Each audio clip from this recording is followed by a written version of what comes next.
আবহাওয়া অফিস এইমাত্র যা জানালো তা জানতে আমাদের সাথে থাকুন। আবহাওয়ার পূর্বাভাস অনুযায়ী রংপুর, রাজশাহী, ময়মনসিংহ ও খুলনা বিভাগের অধিকাংশ জায়গায় এবং ঢাকা, বরিশাল, চট্টগ্রাম ও সিলেট বিভাগের অনেক জায়গায় অস্থায়ীভাবে দমকা হাওয়া সহ হালকা থেকে মাঝারি ধরনের বৃষ্টি অথবা বজ্রসহ বৃষ্টি হতে পারে।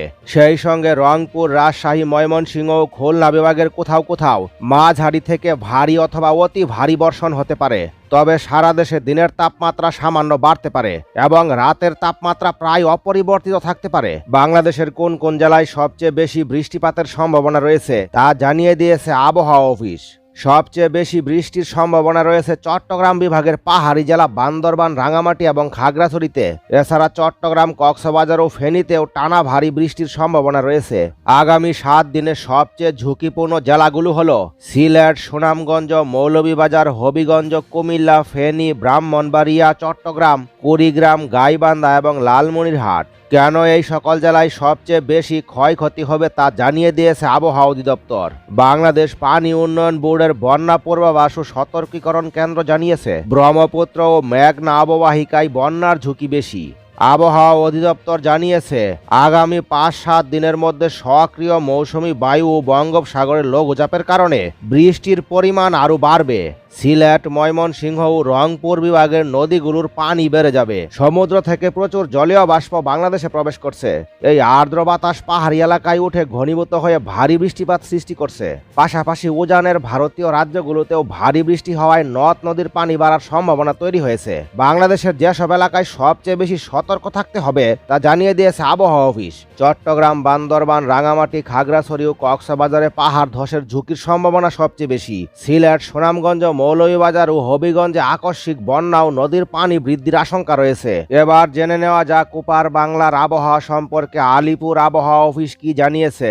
পশ্চিমবঙ্গে সবচেয়ে বেশি বৃষ্টিপাত হবে যেসব জেলায় তা জানিয়েছে আবহাওয়া অধিদপ্তর। আগামী 7 দিনের পূর্বাভাসে বলা হয়েছে, উত্তরবঙ্গ ও দক্ষিণবঙ্গের কিছু জেলায় বিশেষ করে দার্জিলিং, কালিম্পং, জলপাইগুড়ি, আলিপুরদুয়ার, কোচবিহার, উত্তর 24 পরগনা, দক্ষিণ 24 পরগনা, কলকাতা এবং পূর্ব মেদিনীপুর এই সকল জেলায় বৃষ্টিপাতের পরিমাণ সবচেয়ে বেশি থাকবে। আগামী 7 দিনে পশ্চিমবঙ্গের যেসব জেলায় সবচেয়ে বেশি ক্ষয়ক্ষতির আশঙ্কা রয়েছে তা জানিয়ে দিয়েছে আবহাওয়া অধিদপ্তর। সবচেয়ে ঝুঁকিতে থাকা জেলাগুলো হলো দার্জিলিং, কালিম্পং, জলপাইগুড়ি, আলিপুরদুয়ার, কোচবিহার, পূর্ব মেদিনীপুর, পশ্চিম মেদিনীপুর, ঝাড়গ্রাম, দক্ষিণ 24 পরগনা, উত্তর 24 পরগনা এবং কলকাতা। নিম্নচাপ ঘূর্ণাবর্তের দাপটে দক্ষিণবঙ্গের 3 জেলায় ভারী দুর্যোগের সম্ভাবনার কথা জানিয়েছে আলিপুর আবহাওয়া অফিস। আলিপুর আবহাওয়া অফিস জানিয়েছে, উত্তর পশ্চিম বঙ্গোপসাগর এবং সংলগ্ন উত্তর উড়িষ্যা ও পশ্চিমবঙ্গ উপকূলের উপরে একটি সুস্পষ্ট নিম্নচাপের সৃষ্টি হয়েছে। এর ফলে মুষলধারে ভারী বৃষ্টির সাক্ষী হতে চলেছে কলকাতা সহ সমগ্র বাংলা। শনিবার থেকেই নতুন করে বজ্রবিদ্যুৎ সহ প্রবল বৃষ্টির সম্ভাবনা রয়েছে বলে খবর। দক্ষিণবঙ্গের আবহাওয়া নিয়ে আলিপুর আবহাওয়া অফিস জানিয়েছে, শনিবার থেকে ভারী বৃষ্টিপাতের সম্ভাবনা রয়েছে পুরুলিয়া, বাঁকুড়া এবং ঝাড়গ্রাম জেলায়। এর পাশাপাশি বজ্রবিদ্যুৎ সহ প্রবল বৃষ্টিপাতের সম্ভাবনা রয়েছে পূর্ব ও পশ্চিম মেদিনীপুর, হাওড়া, কলকাতা জেলায়। বৃষ্টির পাশাপাশি ঘন্টায় 40 থেকে 50 কিলোমিটার বেগে দমকা হাওয়া বইতে পারে বলে খবর। বাংলাদেশ ও পশ্চিমবঙ্গের আবহাওয়ার আপডেট খবর সবার আগে জানতে আমাদের চ্যানেলটি সাবস্ক্রাইব করে রাখুন।